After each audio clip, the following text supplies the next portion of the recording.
How you doing, Will? Man, it's all love. Great to meet you. How you feeling, brother? Great, man. Happy to be out here. Okay, we got the color vibe. Who am I here with today? Will Smith in the building. And for those that don't know, what industry did you decide to pursue a career in? Well, I started in music and then I went into television and then into film and ultimately into production and business. So you're a little diversified. Well, you know, man, I like to have a couple hyphens. So do you think people should hyper focus on one thing when they're starting out, or do you like the idea of kind of diversifying your efforts into different ventures? How do you feel about diversification? Because you wear many hats. I think of it like an arrow. So if you think about the one thing you do really well at the tip of the arrow, and you got to do it really specifically and really well, and then after the arrow bursts through the universe, then all the other things you do can come through behind it. But I think it's really, really important to like master one thing. One of my favorite books growing up was The Alchemist, and it says the whole of the universe is contained in a single grain of sand. So I took that to be, if you learn how to do one thing really, really well, you can expand your knowledge base from the comprehension of that one thing. Now, you've become one of the greatest entertainers of all time, undoubtedly one of the greatest of all time actors. Thank you, What's been the biggest driving factor of your success throughout your career? If you can attribute to one thing, or maybe it's a couple things,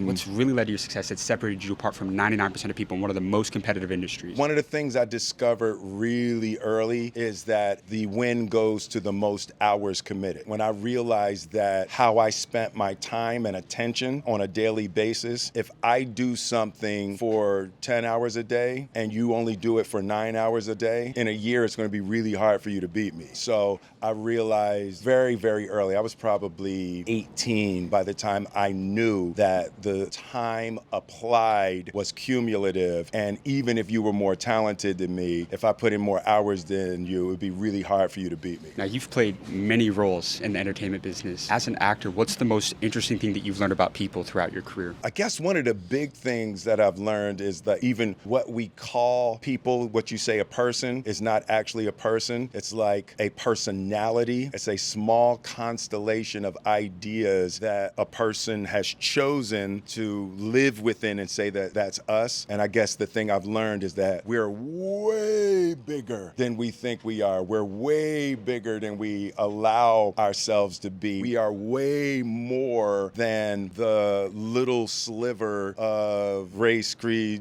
color, city, country, that we confine ourselves to. And that idea of a person can even become the prison that keeps us from excelling. Now, you starred in the movie The Pursuit of Happiness. Yep. It's one of the most perspective-shaping movies of all for time. sure, Did that for change sure. your perspective when you were filming it? One of the big things that I learned from Chris Gardner and working on that movie is that suffering is a gift. The universe teaches through difficulty. God teaches through suffering and hard times. And the shaping of a person, the shaping of a willpower, the shaping of your energy is almost always exclusively in adversity. And with Chris Gardner, how he talked about the education of his suffering was one of the major lessons that I took away from that movie, like to get comfortable being uncomfortable if you want to achieve.